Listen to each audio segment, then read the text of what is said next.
संपूर्ण देशात अनलॉक 2च्या काळात झपाट्याने कोरोनाचे आकडे वाढतच आहे। कोरोनाच्या दृष्टिकोनातून ग्रीन झोनमध्ये असणारा धारणी 29 जुलै रोजी घेण्यात आलेल्या थ्रोट स्वॅब रिपोर्टनंतर अचानक रेड झोनमध्ये आला असून 1-2 नव्हे तर तब्बल 32 पॉझिटिव्ह एकाच दिवशी निघाल्याने संपूर्ण तालुक्यात खळबळ माजली होती। गावागावात जबाबदार प्रशासकीय व्यक्ती म्हणून ग्रामसेवक, तलाठी, अंगणवाडी सेविका, आशा वर्कर, MPW, ANM अशी समिती तयार करण्यात आली असून नागरिकांना गावात प्रत्येक सोयी सुविधा पोहोचवण्याबाबत निर्देश वरिष्ठ प्रशासनाकडून देण्यात आले आहे।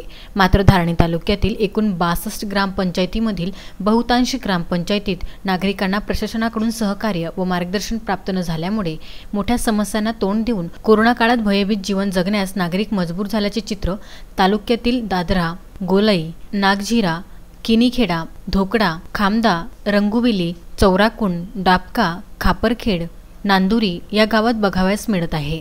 गावात आरोग्य, शेती, रोजगार, स्वस्त धान्य दुकान, शिक्षण, पाणी व स्वच्छतेची संबंधित समस्या निर्माण झाल्यास कंटेनमेंट झोनमध्ये असणाऱ्या धारणीला जायचे की गावातच सहकार्य केले जाईल अशी गंभीर परिस्थिती संपूर्ण तालुक्यात निर्माण झाली असून वरिष्ठ प्रशासनाने याकडे लक्ष वेधून योग्य ती कार्यवाही करण्याची गरज आहे। मेळघाट क्षेत्र मागास म्हणून ओळखला जातो। या ठिकाणी धारणी तालुक्यात एकाच दिवशी 32 पॉझिटिव्ह निघाल्याने नागरिक भयभीत झाले आहे। बहुतांश गावात पिण्याचे शुद्ध पाणी आणि पुरवठा खंडित असून ग्रामस्थ हातपंप व नदीची बिना ब्लिचिंग केलेले पाणी पीत आहेत व ग्रामसेवक आपल्या शहरात होम क्वारंटाईन झाले आहे। गावात नियमित आरोग्य तपासणी सुद्धा केली जात नसून MPW बेपत्ता झाल्याची गंभीर माहिती समोर आली आहे। अशीच परिस्थिती कायम राहिल्यास भविष्यात साथीचे रोग पसरण्याची शक्यता वर्तवली जात असून कोरोना काळात साथीचे रोग मेळघाटला डबल दणका देणार असे म्हटल्यास हरकत नाही।